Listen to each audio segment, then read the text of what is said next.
That's our show for today, folks. If you don't hear me next week, I'm in jail. You're listening to the Help Me with HIPAA podcast, where HIPAA and humor collide to make learning fun. Your delightful hosts are Donna Grindle and David Sims. Relax. HIPAA help is on the way. Welcome to the Help Me with HIPAA podcast. My name is David Sims from HIPAA for MSPs, and joining me is Donna Grindle of Cardin Compliance. Hello, Donna. How you doing, David? Just lay off the coffee.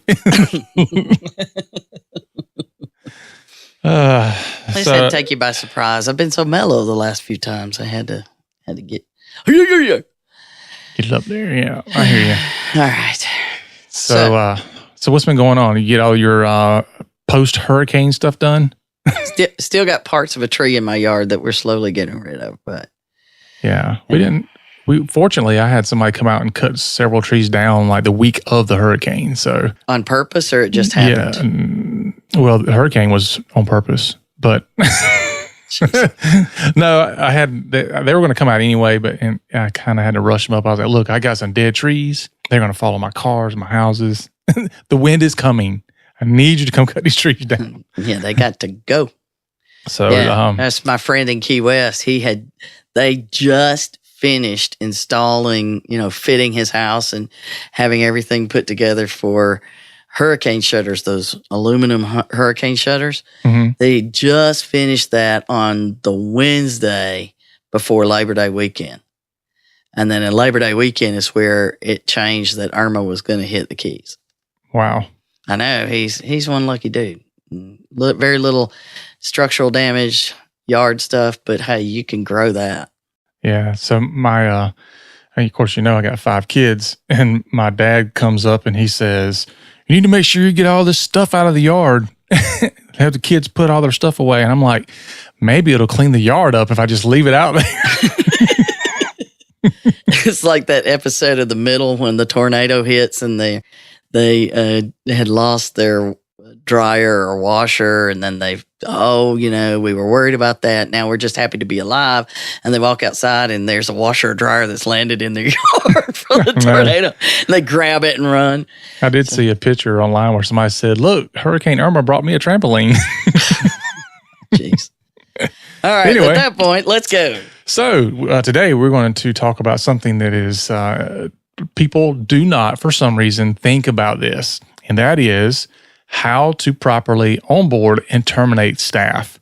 So we're going to go over some things about, first of all, we're going to talk about kind of a little horror story about that. I know, really. As we typically do. And then we're going to talk about how to build your checklist for onboarding and termination of staff. And this goes beyond just staff that, or your full-time employees, but also your vendors or outsourced staff and all that. So we need to cover that because, as we'll talk about in the episode, it often gets overlooked and or not handled properly. Indeed. I'm going to carry you through this episode. All right, then. Let's, where am I going to be? I'm still going to be at all those places. Pediatric Practice Administrators, North Georgia MGMA, HFMA Fall and Care Forum, and orthopedic. But stuff's been moved around. It's all the same, but it's just in a different place. That's what happens when you get older. Yes, it does. That's what the Hurricane Irma blew all that stuff around for me. So check the website for dates and times on all of those things. Maybe not times, dates, links. There you go. Yeah. Okay. Very good. Oh, also, don't forget, we have an app. So there's an app for that. There's an app. So if you want the Help Me with HIPAA app, it is out there. I know we have talking about that at the beginning and not the end so much. So I wanted to throw that out there. Help Me with HIPAA app. Please review us. David's begging you. We've just stopped worrying about asking for that, so people haven't been reviewing us, and that really affects our ratings on stuff. So if you could do that, that would be great. And plus, Donna calls me crying all the time because I do. I'm just sobs. No one reviewed us again today. But and also, if you'd like for us to bring our boot camp to you. You can see information about the boot camp at thehippobootcamp.com or helpmewithhippo.com/bootcamp. Let us know because we're taking the act on the road. So Yep, we're already in talks with a few places around the country, so it's booking up quickly. So if you're interested in doing that, I would get the information to us sooner than later. Indeed. Otherwise, you will be on the 2019 schedule. Yeah, that or when no one has time to show up and do stuff. Apparently, that's August, July and August. Yeah. But on to the topic of the day. So I've already said what that is. So let's dive into the news story that made you think about covering this topic. Yeah, I was reading this story and my eyes just kept getting bigger as I was reading it and making noises of, what the? Seriously? That's when everybody wants to know, what are you reading? Because, sometimes it's good. Sometimes it's an email. Did you hear what the Kardashians did today? Yeah, thankfully I'm not one of those followers. Yeah, me neither. But go ahead. I know they're there because everybody else talks about them. So, in this news story that is fairly recent, the headline is Former Systems Administrator Gets Prison Time. Ooh. Mm-hmm. This is IT related now, right? Well, yeah, but then the subtitle said a former systems administrator was on the job at a Pennsylvania clinic group for only about 3 weeks, has been sentenced to 27 months in federal prison after he was convicted in a case involving wire fraud and hacking computers. Oh, interesting. 3 weeks. 3 weeks. So I'm just saying.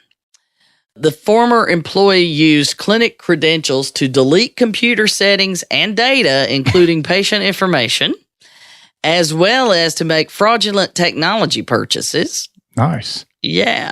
So he did all this after separating employment. Yes. Okay. So he according to the charges, he intentionally hacked and damaged 13 servers operated by Pennsylvania-based Centerville Clinics, Inc., and engaged in a scheme to defraud the clinics by using the organization's purchase card to order merchandise from Staples. Nice. Yeah. So I'll never get caught doing that. I don't know, really. Probably had to ship to his home address. I know. Or pick it up at the, they don't have cameras in stores like Staples. So I'll just go pick it up. So he was only an employee there for 3 weeks, but yet had that much access given to him in that short time. Yeah. Okay. All right. So he was hired January 16th, 2013. So a while back, because, these legal things take a while. Mm-hmm. So that's January 16th he's hired. All right. On February 4th, 3 weeks later, he was asked to resign when his previous employer, apparently the Home Depot, pressed charges for fraud against the guy. Now you know how the Home Depot thing happened. Yeah, really. So I haven't found the story about what happened at Home Depot because, well, this was just enough. I didn't need more details. You know what happened at Home Depot? It made the news. Yeah, but that was 2013 is when this happened. So I don't know.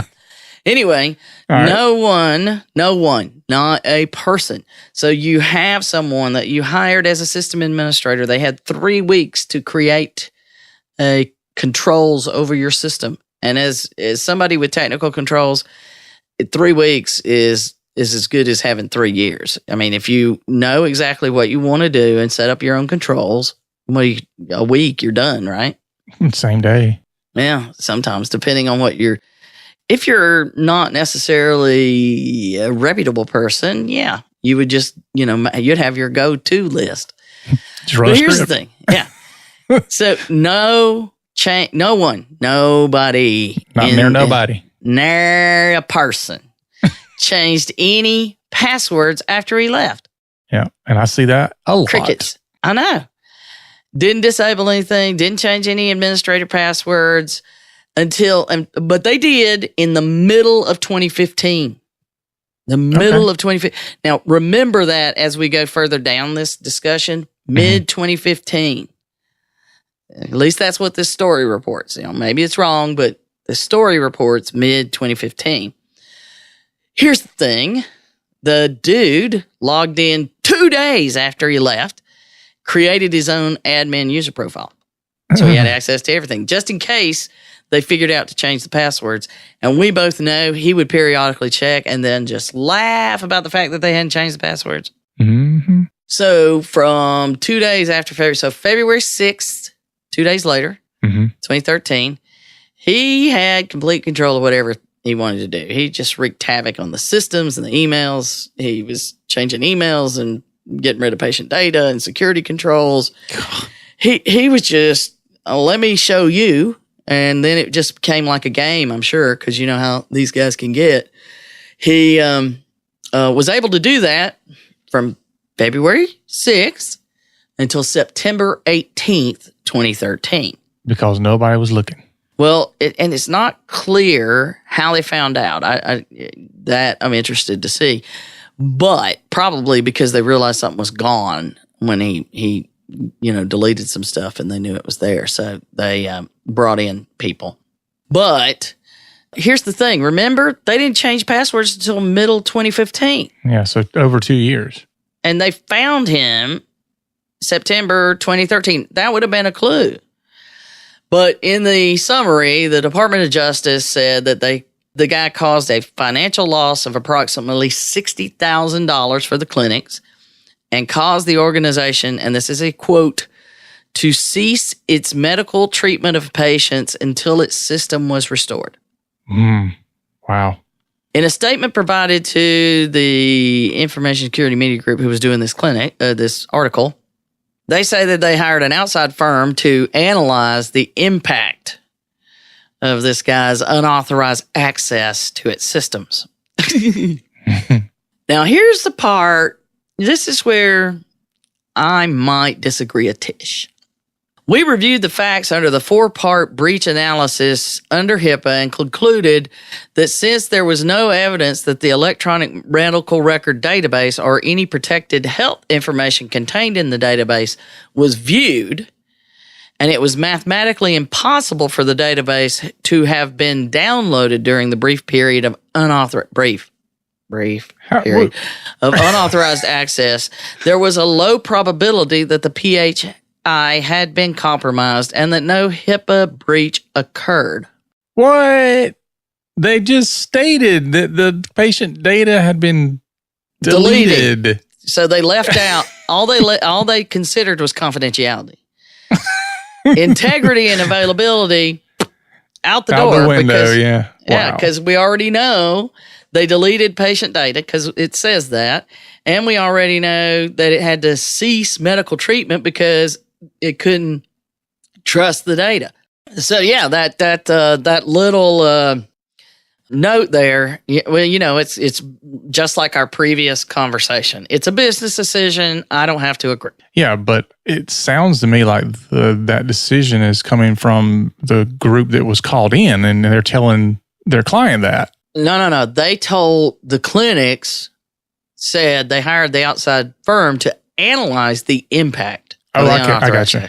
Okay, so then after the analysis, they decided there was not a breach. Yeah, okay. It's not the firm. I will never, if you're telling people what they should do, it's wrong. It's their decision. Okay, so yeah. I got you. So anyway, but they reviewed the facts. Mm-hmm. It's a fact check that, in their opinion, because it wasn't viewed. Mm-hmm. I don't know exactly how they tracked that. If he deleted it. Anyway, it wasn't viewed and it wasn't exfiltrated. And I know mathematical, all they're saying is there was no big burst of data taken out. Yeah, I don't agree with that, but go ahead. Yeah. So they've decided. You can have a major download or upload of information and have it trickled out over a long period of time. So I don't necessarily agree with that analysis, but go ahead. So in that, okay. So, and they did state that, they had made changes. And I even disagree with the list of changes. Subsequent to this incident, Centerville Clinic says it's taken a number of steps, including, and it says among others, but I'm just saying, Disabled remote access to servers from any account with administrative privileges. Well, that kind of limits your capabilities. And what about the ones with non-administrative privileges? I know, implemented a new policy to change administrative passwords both locally and on the domain every 6 months. That's too long, but go ahead. It still wouldn't have fixed you here.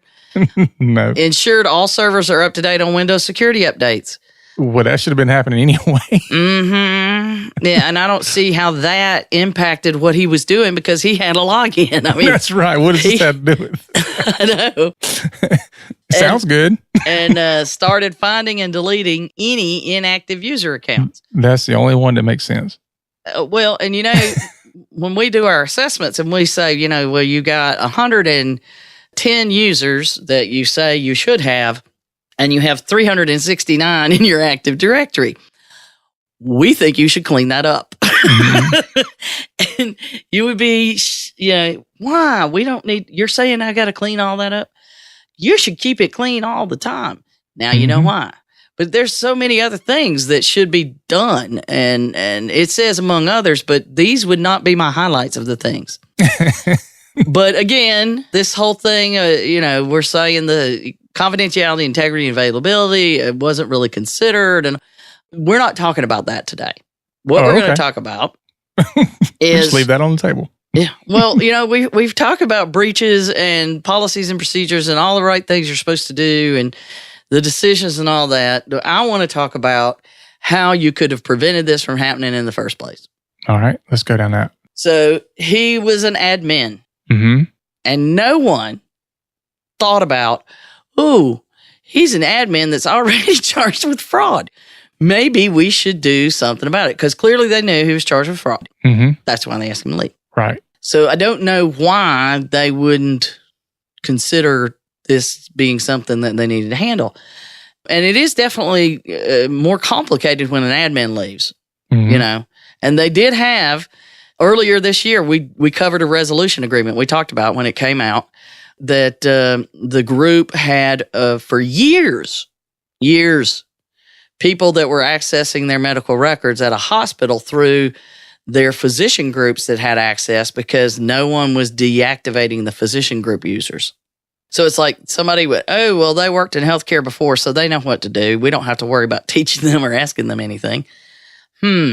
Note to self, maybe you should because they're using the access that they had from another employer, not the one that you have. So, but anyway, what we really are talking about here is making sure that you hire employees with the proper protocols in place of onboarding them and vetting them, and that when they leave, you have proper protocols in place for terminating and disabling them and exiting your organization.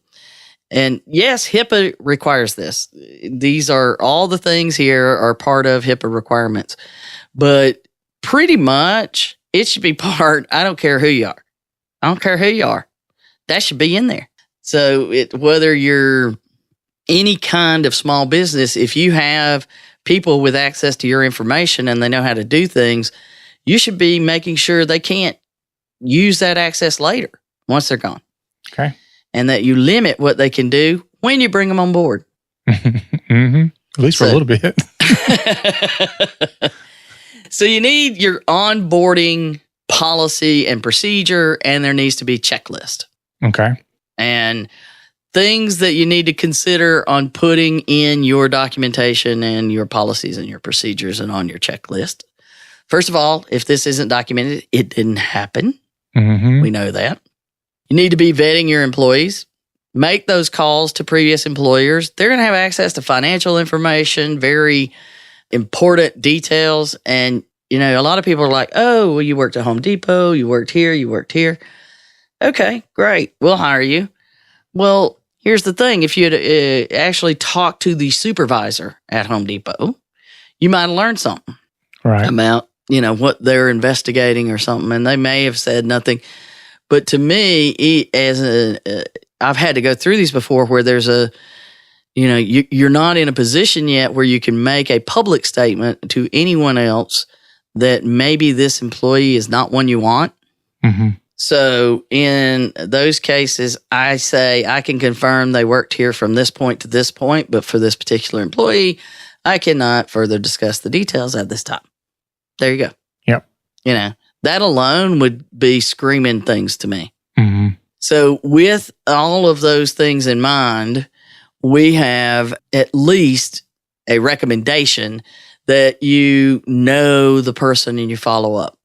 And not just, oh, they worked over at so-and-so's office, so they should be okay. Yeah. All right. Call and talk to so-and-so. Doing background checks and credit checks, those are important because, you know, if you've suddenly got credit problems, maybe there's a reason they're moving along to somewhere else, you know? Yep. And, of course, checking social media accounts and see what they have out there, too, is a good idea. Because if they're sharing a lot, well, you know, that Rodeo Drive thing where they were posting pictures of before and after, you know, hello. I wouldn't want somebody that is doing that. So we always talk about having a probationary period for everyone that limits their access during the probationary period. Mm-hmm. And, you know, a moment where I really, years ago, is one of those lessons that I learned. And everyone may not get the reference, but if you were around back in the day, you will, is at the company I'd worked at, we had a policy that you couldn't get a key to the office for 90 days. You know, we didn't want you in there until we knew you because we didn't have a lot of things locked down once you were in back then because we're talking, you know, early 90s. So one of the managers went to the guy in charge of the keys and said, you know, I've got this employee and I really want him to be able, he's been with us now for, you know, like a month and, you know, he's really looking good and we want him to be able to come in early to, you know, do this certain task.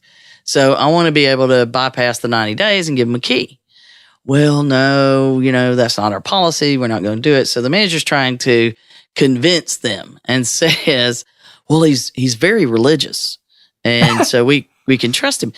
And the the guy in charge of the keys said, "So's David Koresh." And it was kind of like, point taken. Thank you very much. I won't be asking anymore. You know, it's like you need that 90 days. Most people are going to show their hand in 90 days of day to day, you know, seeing them. So. And for those of you who don't know the reference to David Koresh, look up the Waco incident. Anyway, that probationary period allows you to have some controls. Now, in this particular case, it's kind of hard if you're going to have somebody be an admin. But that means you need to vet them and look over them and really, really, really be sure of them before you're going to give them those kind of controls in the first place. So they are more important under the vetting part if you're going to give them a lot of controls. But everybody should be under some 90-day probationary period with regular reviews of their activity. Mm-hmm. Now, this wouldn't even, 3 weeks? So, I know. It's just, you know, it would have clearly been handled. And those kind of things are caught clearly within those 90 days. So, and it's not a perfect time frame, but it's one that most people understand. You know. It's a trimester. I made it through the first trimester. Yeah. So there you go. But once you do that and you set those boundaries, then you can say, here's the controls on who can create and change user access, because I don't want just anybody adding new users. Right. And if I do add new users, I want to know exactly what they're supposed to have. And that should be documented. Here's their job role. Here's our request. Here's who wanted to add them. Here's who did add them. I should know that information in my documentation. And then the controls on who can make those changes, request those changes, very important. I don't need people in cahoots. You need a checklist for the apps that they have installed on their systems that are assigned to them. If I have a system and it had an app like, bookkeeping app, and then I'm going to give that same system to someone who doesn't need access to the bookkeeping app, wouldn't you think that might be a potential problem? Mm-hmm. Maybe. Maybe. So you got to worry about those things, the type of access to office resources. So we talked about having keys to the office, and today you need security codes potentially or badges. And more importantly, accounts where they can log in to say, I don't know, Staples, and a credit card is attached for ordering office supplies. If you're going to give them that capability, at least know that and that's another advantage of using a tool like LastPass, because you can shut them out of things real quickly. Yeah. I was going to mention that at some point, but the LastPass would be good for not having to give them passwords, but yet still giving them access to certain things. Assuming that you shut down their LastPass access. Yeah, exactly. And the other thing too is, and this might have been an issue here, but when you have multiple employees using the same username and password, it makes it kind of hard to figure out what's going on. Yeah. Because now, that's another reason that you don't want them to know it for those things like if you have to have access to payers and those kind of things. So that matters. Mm-hmm. And then special stuff like you're going to give them a company phone. Again, Rodeo Drive. And if you don't know what we're talking about, go listen to that episode. It's amazing what happened there. But you need to know what company devices you're giving them. How do you track it? How do you control it? Because, in the Rodeo Drive case, they had a company phone and then claimed they had lost it when they got, cut. Mm-hmm. So there's some asked to resign, I guess. There's some important pieces there, but that should be part of your onboarding process. And special consideration on how you manage adding those that have any kind of privilege, not just admin, but if they're in supervisor roles or they have the ability to do financial things, that's privileged access. And then, of course, you need random audits of this documentation and the effectiveness of the controls you have in place. So that's bringing an employee in. What else you got, David? You got anything else on bringing them in? No, I think we covered all of it. I can't think of anything additional that either I do or would suggest doing. The main thing is really just kind of keeping an eye on them. And my whole philosophy with any employee is you hire slow and fire fast. Oh, all right. Well, he's gonna. Well, I think they fired fast. They just didn't hire slow. It seems like they may have hired fast too. Yeah. Yeah. But in the another important reason for clearly documenting your onboarding and your changes to privileges and those kind of things is that once you terminate, now you have something to reference to see what all you've got to take apart. Yeah, just go backwards. Yeah. And go ahead. I was going to say, this is where I see most of the problems is the termination part with my employees. I mean, I'm not usually around a lot of times when they're bringing new people in. It's usually they call me when it's somebody they're terminating. Mm-hmm. And that's where I see a lot of issues. So I know we're going into that next. Well, again, if it isn't documented, it didn't happen when you terminate them. Right. And there are a lot of separation papers that are required for HR, and most people know that. And there's a lot of HR papers that are on onboarding. These processes should be included with that because that stuff's happening in most cases. You're filling out the tax forms and all these other forms. These forms should be part of that process, and someone should own it. And that's a thing is somebody needs to own it to say, did that happen after the fact when it goes through all the other processes? And whoever's in charge of HR is the one most likely to say, did I get this information back? Right. But they don't have to understand what all that means. They just have to count on the people that are filling it out. And they shouldn't be somebody you hired 2 days ago. Yeah, no kidding. That is the ones filling out. Anyway, an important, very, very important part on the termination is this stuff shouldn't happen over a few days or weeks. It has to happen immediately. There's a problem right there, I see. I have somebody who would call and they'll say, oh, by the way, we terminated so-and-so 3 weeks ago. And I'm like, holy cow, really? mean, this guy, 2 days later, he said, let me see if they've gotten anything changed, and wandered in there and started causing trouble. So if it had been done, it's one of those where they always show in the movies where they give them their little cardboard box full of stuff and escort them to the elevator. Mm-hmm. You have to do that. You have to do that. So part of that checklist is return of all the keys and the access badges and the devices you may have given them. Make sure you remove deactivate, change the password, whatever you have to do from all applications. And here's another point. If everyone knows everyone else's password, change them all. That's what you need to do, which is another reason not for everyone to know everyone else's password. It's also that's a logistical nightmare sometimes.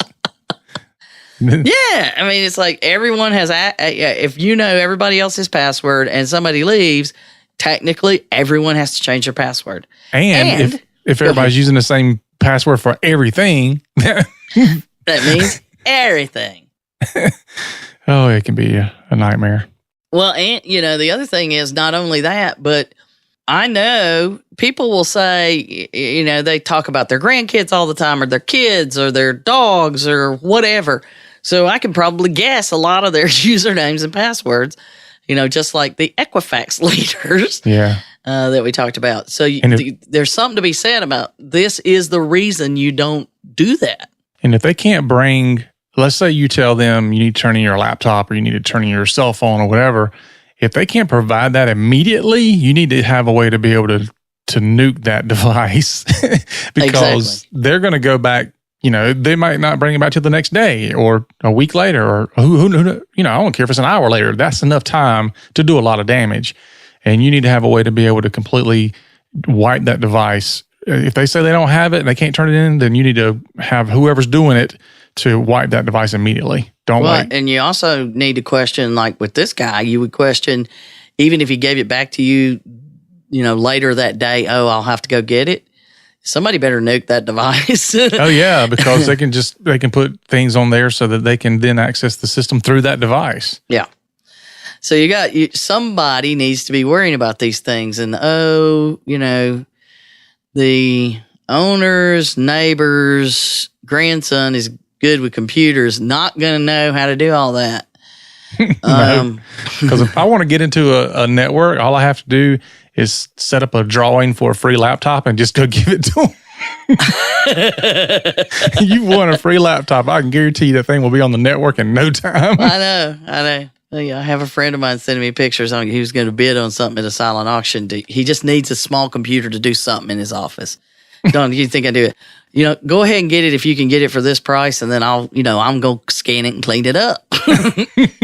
Then you can have it. But otherwise, you have to worry about those things, what's on them. But we've talked about how scary that is. But removing people from applications, especially when you have cloud applications. If you have a cloud application, you can access it from anywhere, which is good until you have a cloud application you can access from anywhere and you don't want them to. So you got to make sure you give those. Another reason to have a management tool like LastPass or something along those lines that controls those logins. You can do that with single sign-on, routines, and other stuff. Remove them from remote access. 2FA. And 2FA, there's another important piece. Yeah, I actually had a client ask me a couple weeks ago, what do you do when LastPass gets hacked? And so I had to explain the whole two-factor authentication and encryption and all that. But, that's a legitimate question. What do you do if you got all your stuff in LastPass and it gets hacked? But yeah. I mean, it's still going to be better. The amount of transparency those guys have had in their security is, I feel comfortable with them. Yeah. Because they tell me stuff and let me read stuff. Yeah. And we won't get into it now, but, they are saying that having two-factor authentication turned on and having them text you a code is not a good idea. No, and I don't like that. And the ones that make you use it that way, I don't really care for. I prefer the ones that have an app, and you use the Google Authenticator or something. I don't like the text you stuff, which is also clearly why texting is not secure. But we digress. getting back to the termination requirements, you got to remove them from the servers and the network devices. Mm-hmm. What'd you just talk about? You have a client that had a firewall. I know somebody who has a client. Sorry, never mind. A friend of a friend of a friend. Somebody that you heard about on a anonymous chat board. Yeah, up in DC when I was there. Mm-hmm. There was... I'm going to choke you to death. We'll see. So anyway, basically, take on a new client, and this is where I see this often. So would you take over a new client, and not only were there past employees, like for instance, the practice manager for the last 15 years, all 5 or 6 of them were still listed as users. Not only is that a problem, but even a bigger issue that I stumble across sometimes is that the previous IT companies that service them still have their remote access on their systems. And just recently run across one where they're, including my company, including my IT company, there were 3 other IT companies that still had remote access on the server. So 4 different IT companies had remote access to that server at one time until I came along. Yeah. And I nuked them all. So actually, I was talking about the firewall, the old firewall that no one knew how to access, which wasn't what you shared because you cut me off, McFly. It's the same client. So I didn't know that. No, but anyway, it was a firewall nobody could access, and nobody knew the usernames and passwords. So there's no telling if somebody's accessing that firewall remotely or what they're doing to it, kind of what they're changing in it. So, that was one of the first things we did was got rid of that device. And of course, and they didn't make this argument. They were smart enough not to say this, but some people will go, but it's working. There's no reason for us to spend the money to change that. There's no problems. Well, the problem is this is a security issue. A big one. You don't know what firmware that thing's on. You don't know who has access to it. And that controls the keys to the kingdom. Yeah. And I could have, just for the IT people that are listening, I could have what we call paperclipped it.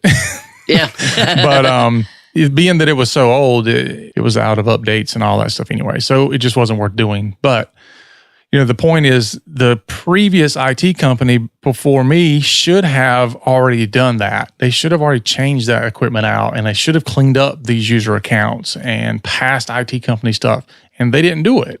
Yeah. You need to have, if you're an IT company, and, there are times where you have clients that it's just not going to work out. We're not all intended to be working with each other. We have different viewpoints a lot of times.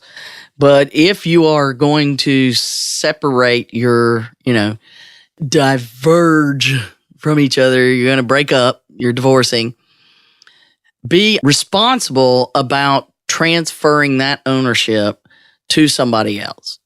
And let me add to, if you're going to break up with your IT vendor, the new person coming in, let them kind of come on in a little bit first before you make that phone call. Because in case. Yeah, I've had times in the past where, I go on site. This is our very first day to start onboarding the client, and they go, "Oh, by the way, we called the other company 3 days ago and told them that we were firing them." I'm like, "Oh, that's not a good idea." Don't tell them you're going to get rid of them before I get in here. Fortunately, it didn't go south, but it could have been bad. Yeah. I mean, if it's a reputable company, and a lot of, IT companies know each other. So, if you know the ones that are reputable, let's put it that way. The ones that are reputable, they're not going to do that kind of crap. But if you don't know them, it could be this guy. Yeah. He could be, I got a guy. And when he's got 27 months in jail, he's going to get out of jail and be, I got a guy.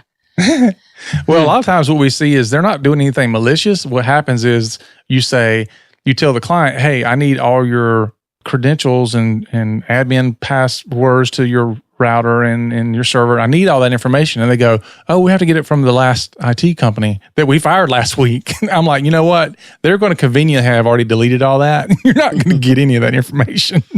Well, but see, that goes back to being a good partner and saying these are our termination procedures, that we're not going to be the proverbial horses behind. Proverbial. We are going to be, the stand-up people that you hired and trusted in the first place, and we're going to be those people that you hired and trusted as we leave. Mm-hmm. We're going to be trustworthy and know that what our job for you we do is very, very serious, and you could still tell people we are good at what we do. We just don't get along. Or we choose not to participate anymore. Yeah. It's a lot of reasons. We disagree, whatever, but you still want to be a stand-up person. And I've shocked many a company, in my career even, because the software company I worked with, we had the same attitude of, we're not going to fight tooth and nail. I mean, the decisions are made. Why should you be that way? Because in the end, you're not protecting the thing that we talk about, which it's about patient care. It's about helping businesses stay afloat and communities being able to count on their physicians being there. So it's a bigger picture than your ego or whatever. But those are, big issues when you get into that admin level for sure. Because you've got admin passwords to apps, you've got admin passwords to servers, network devices, all of those kind of things. And you know what, another one, David, I don't know how you do this, but when you have all these servers and you have admin passwords, what happens when the only people that know the admin password are the IT people? Well, they can hold you hostage. Mm-hmm. That can happen. So as the owner of the company, you don't want that. And you want to try to log in as the admin on a, time-to-time basis. I wouldn't say every day, but certainly once a month or so. Well, what we do is when we come in and take over a client, we set up an admin account for us, and then we set up an admin account for the client. And that way, if anything happens, they can always have admin access whether we're there or not. Do you know the password to theirs? I do, because I set it up, but then I make them go in and but then I make them go in and change it because I have it set up to change every 90 days. Well, you're reputable, so you would do that. So what I'm saying is, if you make sure they give you your own admin, make sure that you set the password for it and they don't know it. Mm-hmm. So, but these are the kind of things that on the back end, you really have to worry about. And again, this is not stuff that you do over a period of months. And I know it's not easy.